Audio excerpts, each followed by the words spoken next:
E, Dom Simon Filipajn, unë nuk e kam pas fatin e mirë me e taku personalisht, por kryesisht jam njoft me Dom Simonin nëpërmjet veprës së tij, nëpërmjet punës së tij. Kryevepra e jetës tina, përkthimi i versionit të plotë të Biblës, i cili është realizuar në një harkuhor 40 vjeçar, më ka vendos në kontaktin e parë me të. Përshtypja e parë që e kam pas qysh se i ri rreth Biblës ka qenë fakti i volumit të madh, botimi i vitit 1994 ishte aq i madh sa që të foste frikën me e lexu. Para mendo me përkthy një vëllim të tillë. Dom Simoni e ka dhënë një kontribut të madh për Biblën në kontekstin shqip, edhe në kontekstin e kulturës e jetës shpirtërore ndër shqiptar. Duke qenë se deri vonë ndër ne ka qenë përdor versioni latin i Biblës, ajo e shënjorënimit e quajtur edhe Vulgata, njerëzit nuk e kanë njoft Zotin, nuk e kanë ditë se çka është të thënë Zoti. Por kanë pas vetëm ndërmjetësimin e meshtarit, i cili ka ba shtjellimin e fjalës Zotit nëpërmjet predikimeve që e ka shpall, e ka thjeshtëzu në mënyrë që njerëzit që se kanë ditë latinishten me e kuptu sado pak. Por me përkthimin e Biblës në shqip, Dom Simoni me një mund pashoq ka bën që Davidi mbret, si edhe engjëjt e panumërt, ti këndojnë Zotit në gjuhën shqipe. Po ashtu ai ka bën të mundur që Zoti të flet shqip për besimtarët e vet. Nëse i shohim të gjitha gjuhët indo-evropiane, shumica e gjuhëve të tyre kanë fillu lavrimin e gjuhës nëpërmjet studimeve të Biblës, nëpërmjet përkthimeve të Biblës. Një lloj është edhe gjuha shqipe, për shembull, kur përmendim disa vigan të kulturës shqipe, duhet të kemi parasysh për shembull At Pale Angelin, i cili e ka shkruar formulën e pagëzimit për çështje baritore, për të vizituar zonat kodrinore malore në kohë të vështira. Pastaj Don John Bozuku, i cili e ka sjell mesharin e tij, një pjesë të përkthimit të teksteve të shenjta. Pastaj Papa Lek Matrenga, i cili ka shkruar disa vepra, një të cilat për shembull është e mësueme e krishten, ose nëse mendojmë Pjetër Budin, i mëzot Pjetër Budin me ritualin romak, ose i mëzot Frank Bardhin me fjalorin latinisht shqip, i mëzot Pjetër Bogdanin, i cili ka shkruar Qetën e profetëve, i mëzot Grigorin e Durrësit, i cili ka bërë përkthimin e Biblës me një alfabet vetin, e ka shtyp, me ka pas formu edhe një shtyp shkronje. Pastaj Konstantin Kristoforidhin, që ka bën përkthimin e Beslidhjes së re, duke kërkuar vazhdimisht që me përshtat atë versionin toskrisht me atë gegrisht të veriut. Dhe nuk do të me harru të madhin i mëzot Fanoli, se sa poema e përkthimet e letërsisë botrore, por edhe tekste shqipe e ka ngrit edhe kishën ortodokse në nivelin e autocefalis, duke e ngrit njëkohësisht edhe gjuhën si një gjuhë kremtimi, një gjuhë liturgjie. Pastaj duhet me përmend edhe mbledhësin e etnografisë Patër Shtjefen Gjeqovin, cili na ka sjell kanunin, Patër Gjergj Fishtin, që s'ka nevojë as për me e prezantu. Në vazhdim e gjithë këtyne kolosëve, këtyne viganëve, futet tash edhe Dom Simoni, i cili ka sjell për të parën herë një përkthim të tërësishëm, një përkthim të plot të versionit të Biblës, edhe jo vetëm këtë, e ka sjell në gjuhën geg, edhe si e tillë, siç e ka kërkuar edhe koha, e ka përshtat gjuhën geg në gjuhën standarde të kohës, duke ja përshtatur gjitha shprehjet, gjitha mënyrat e të thanunit popullore. duke e bërë të rrjedhshme që populli kur e lexon me e pa sikur veten, edhe do të kishim thënë na që nëse e lexon Biblën në shqip, është një rrjedhshmëri thuajse me pas qenë e shkrume në gjuhën shqipe. Në gjurmët e këtyne veganëve kanë përgadit alfabetin e manastirit 1908, që ka ba që ndikimi grek mos me e asimilu popullin shqiptar e as traditat, zakonet e fen, por ka sjell që në gjuhën dhe shkronjat latine, gjuha shqipe të mund të shprehej e aq ma tepër nga ana kulturore, tregon edhe një ndryshim politik të madh. Kur e ka shkruar Dom Simoni Biblën, ishte koha e komunizmit, ateizmit. Edhe në atë moment që ka ra komunizmi, ka dalë në pah vepra e tina 40 vjeçare, që ka dhënë njëkohësisht një rigjallërim, ka dhënë mesazh pajtimi, mesazh paqeje edhe mesazh shprehse në një kohë kur Shqipënia ishte duke dalë prej diktaturës edhe prej ateizmit. Mos të flasim për gjitha pasuri tjera që i ka sjell nga aspekti gjuhësor, nga gjinit e ndryshme stilistike që i ka sjell në gjuhën shqipe, tuj u nis nga teologjia e filozofia, nga proza e poezia, prej tregimeve historike e legjendave, prej këngët e lutjet e shumta, duke mrit deri edhe te vajtimet. Gjitha këto kanë bërë që me u pasuru gjuha shqipe nëpërmjet teksteve të Biblës dhe kryesisht edhe nëpërmjet përkthimit të Dom Simonit. Një shembull i mirë që ka ndihmu edhe në themelimin e jetës shpirtërore, patjetër është edhe liturgjia e shenjtë, sepse prej teksteve biblike të përkthyer në gjuhën shqipe janë marrë edhe librat liturgjik, 4 vellime për 4 vitet liturgjike, të cilat kanë ndihmu edhe kremtimin e meshës. Prej kësajna, pastaj me kalimin e kohës, është e mundur që i gjithë kleri të kremtoj edhe liturgjinë e orëve në gjuhën shqipe, tuj e lut oficium ose liturgjinë e orëve së bashkut në gjuhën shqipe. Edhe duhet mendojmë atëherë gjithë ata persona që fal punës kolosale të Monsinjor Dom Simon Filipaj, i cili ja u ka bën të mundur që të thellohen në fjalën e Zotit, të meditojnë në fjalën e Zotit edhe të thellojnë marrëdhënien e vet me hyjin. Normal që Dom Simoni nuk e ka pas lehtë me e përkthy Biblën. Ka pas sfida të shumta. Punën e përkthimit e ka pas fillu qysh në kohën e rinis vet, ku ka shërbyer në malësi të madhe, në Triepsh e Grud.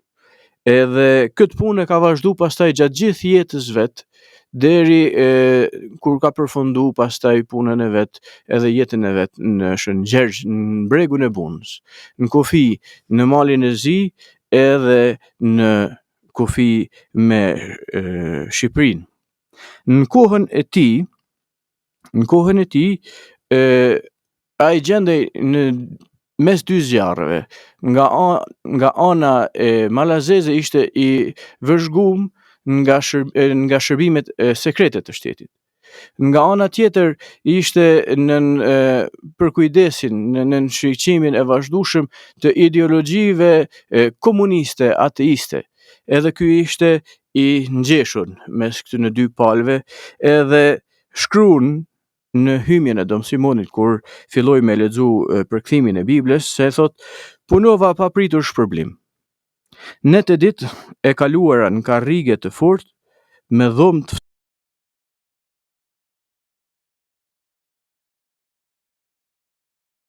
ftofdim dhe dritën e qirit. Mos lanë normal parasysh edhe shërbimet famulitare, baritore që i kishte vazhdimisht në nivelin e parë, por punonte ditë e natë pa pushim. Edhe kishte një shprehje të bukur kur i merrte pushimet, edhe masi që duhej me rimarr punën, thotë qohu Dom Simon, të qof Zoti njimi të mira. Me i dhanë vetës kur ajo që me e rimarr punën e vetë të përkthimit, sepse nuk është punë e lehtë. 40 vjet me e ba një punë në momente më të vështira të ma, duke pas parasysh se nuk e ka pas as Google-in me ndihmu, nuk ka pas as një farloj mjeti, sikur do ta kemi na sot, teknologjia që t'i sjellin gjitha, mjafton me e kopju edhe me e vendos në mjetin në punën tënde. Në atë kohë nuk ka pas as mbështetjen e intelektualëve shqiptar, duke qenë se shumica e tyre ishin në ndikimin e ideologjisë ateiste.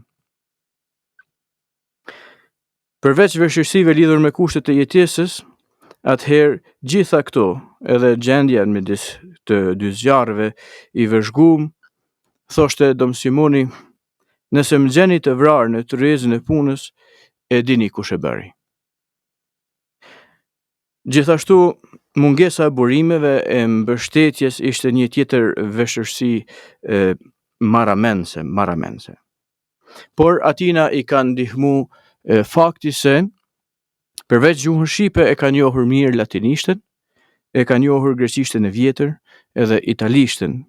E ka përdorur për krahasim edhe hebraishtën, megjithse nuk e ka pas të studiume, sepse nuk e ka pas studimet postdiplomike të kryme, por kjo nuk do me thonë asnjë gjë, edhe Shën Jeronimi që e ka përkthy Biblën, e ka pas veç zellin që e ka shtyr përpara e jo studimet postdiplomike. Kërkimet personale me dashuri për diçka e kanë shtyr edhe Dom Simonin si Shën Jeronimin me bë përkthimet që i kena edhe na sot. Edhe për shkak të mungesës nga bota intelektuale shqipe. Edhe njohja e frangjishtes i ka ndihmu mjaft për krahasim. Por duhet me pas parasysh se këto janë rrethanat e tij, mundësitë e tij që i ka pas, edhe për ato rrethana që i ka pas, është një punë me të vërtetë marramense. Për këtë punë me e ba një përkthim të tillë, duhet me qenë vërtet i mençur e jo me ditë me përdor veç teknologjinë, sikurse ndoshta do të mund ta përdorte dikush edhe sot. Përkthimi i Dom Simonit është shumë i bukur, është i rrjedhshëm, është një ndër gurët miljar që ndihmon edhe për studimin edhe krahasimin e zhvillimit të gjuhës shqipe, sepse Bibla është një ndër veprat që është përkthy për shekuj e shekuj ndër shqiptar. Edhe studimi i këtyre përkthimeve, edhe pse nuk ishin të plota deri me Dom Simonin, na ndihmon në krahasimin e studimin e gjuhës shqipe, zhvillimin historik të fonemave, të zanoreve, të fjalëve. Për shembull, nëse shohim tek Ungjilli i Mateut, kur për shembull Pietri i bie mohit Jezusit, thuhet në latinisht ille negavit coram omnibus dicens. Pra, Dom Simoni e përkthet. Ai para të gjithëve i ra mohit me këtë fjalë. Negavit do me thonë me e mohu. Ndërsa Dom Simoni e kthen me tok fjalshin e shqipes me i ra mohit ose me e mohu. Dy shprehjet që i përdor me e përkthy të njëjtën shprehje. Pra tregon këtë larmin e madhe që e ka shqipja për përkthimin e gjuhës shqipe, gjuhës latine. Në anën tjetër janë eufemizmet që i përdor Dom Simoni për me tregu respektin edhe nderin e madh që e ka për tekstet e shenjta. Nëse shkojmë për shembull te Zanafilla 16:4, thuhet: ai fjeti me të dhe ai u ngjizi. Janë disa eufemizma që e tregojnë ndjeshmërinë e tij ndaj tekstit të shenjtë, edhe ndjeshmërinë që e ka tregu përballë besimtarit, që me mujt me ja tregu fjalën e Zotit në një mënyrë që të mos ta largoj ata prej saj. Mos të përmendim pastaj ben që e përdor në mënyrë fantastike, mos ta harrojmë për shembull fjalët popullore që i ka përfshin në përkthimin shqip, për shembull, fjala popullore Zoti ynë ose për bashkumja Zot ynë. Zot ynë është një prej tok fjalëve që ndër popullin ton është mjaft i përhapun, edhe është i përbam prej emrit Zot dhe pronorit ynë, edhe prej kësaj rrjedhin pastaj Zot ynë, Tenzon, mbi emri i Patenzon, e kështu me radhë, është një pasuri pastaj e gjuhës shqipe, e cila tashma është fut në fjalorin e përditshëm, sidomos në liturgjinë krishtare dhe në gjuhën e atyre që e lusin shkrimin shenjtë, ose fjalët si për shembull paralindësia.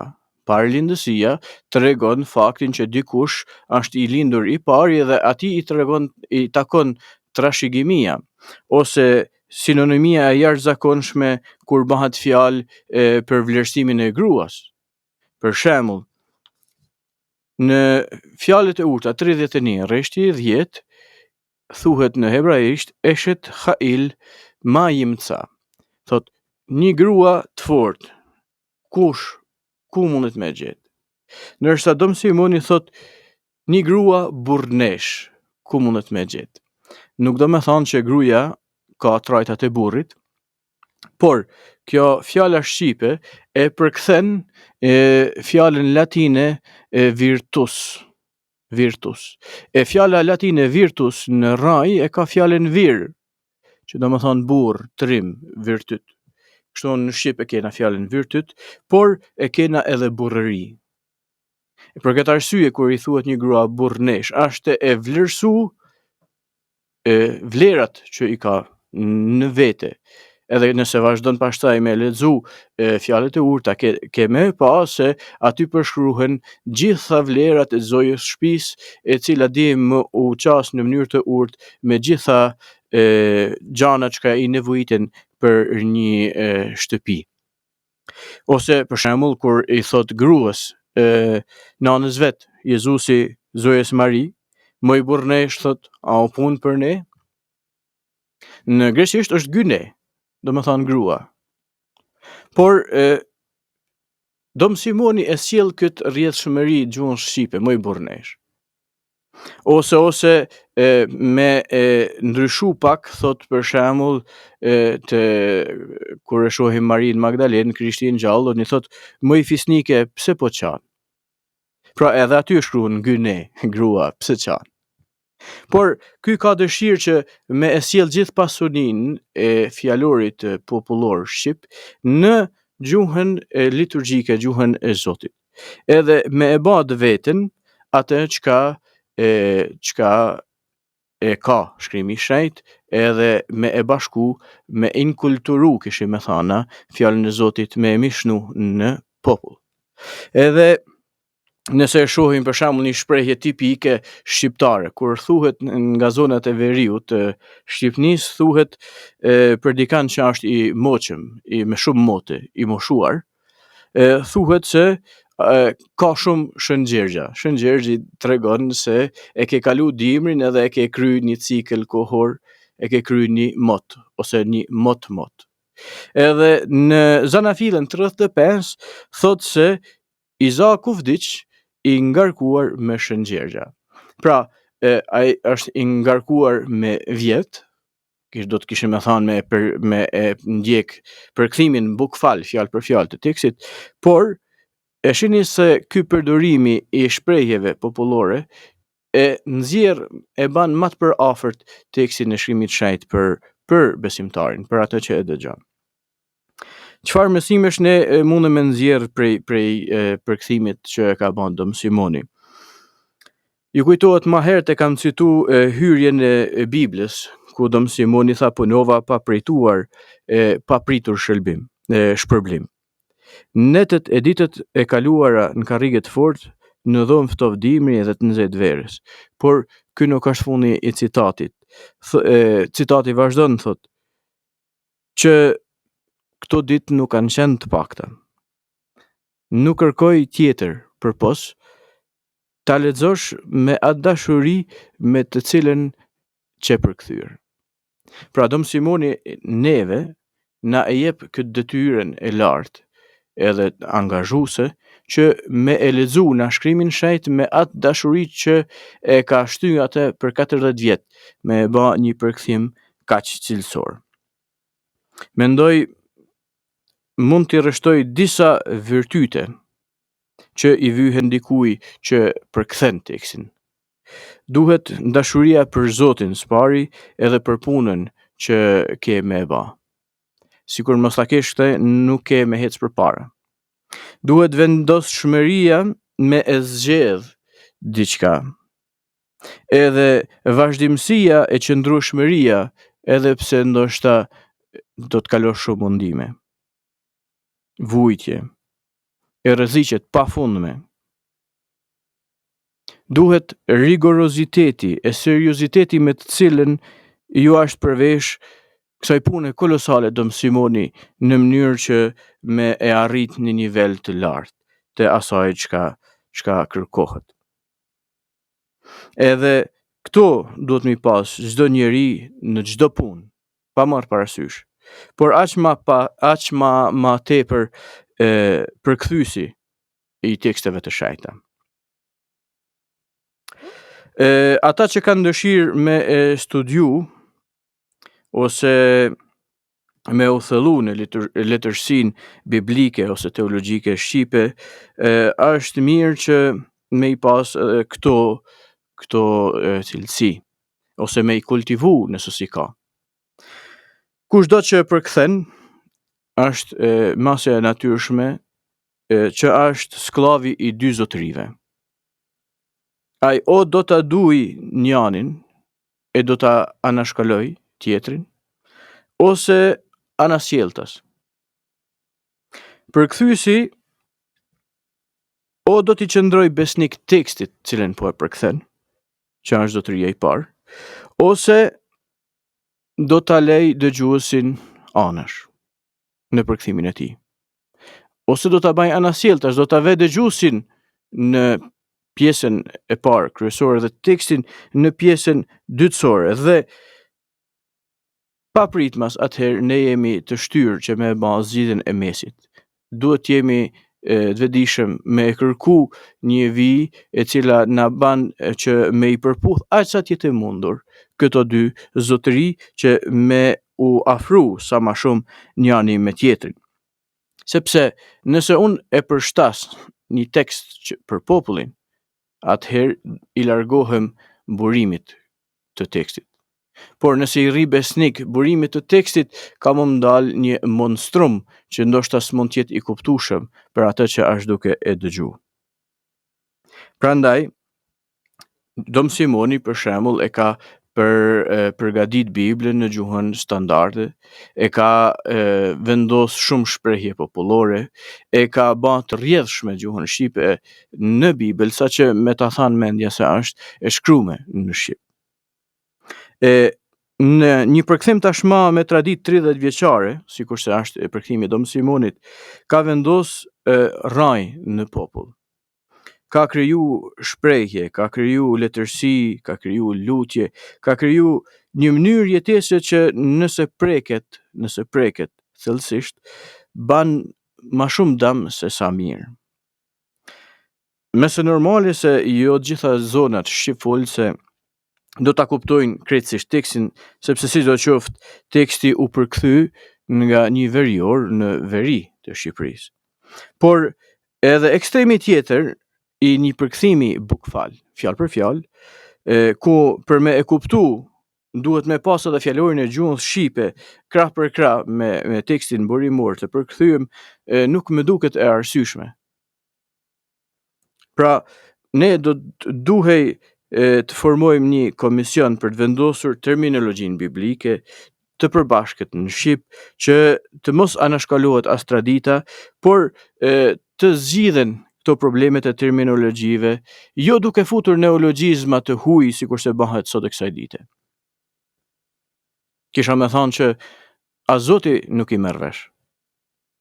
E mos flasim për gjithë çfarë njeriu të vetë shpallur për kthyes që çdo të dytën fjalë e ka të huazuar, neologjizëm. Edhe aq ma keq ata që thojnë jo po te ne e thuhet kështu. Kështu që e përkthej sikur thuhet tek ne. Ky njeri pa një studim të lartë post-universitar, sikurse edhe shën Jeronimi që se ka pas, por me një dashuri të jashtëzakonshme e punë të palodhshme ka vu një ndër gurët më të mëdhaj në mozaikun e kishës në trevat shqipfolse. Ua ka dhuru fjalën e Zotit në Shqip, siç pa thënë, pa pritur shpërblim. Mendoj se për kishën dhe për traditën biblike në këto troje është një gur i pakalueshëm, i pakapërcyeshëm. Dhe do të thoja një gur themeli, mbi të cilën do duhej të ndërtohej mëtej, e jo të anashkalohej. Uroj që gjithë secili që ta merr atë tekst në dorë, sikur se thot edhe vet Dom Simoni, që ta lexoj me atë dashuri që ai vet e ka përkthy, me atë dashuri e cila e ka shty që me e shkrinj jetën e vet për 40 vjet. Për 40 vjet që ne të kena fjalën e Zotit në gjuhën shqipe.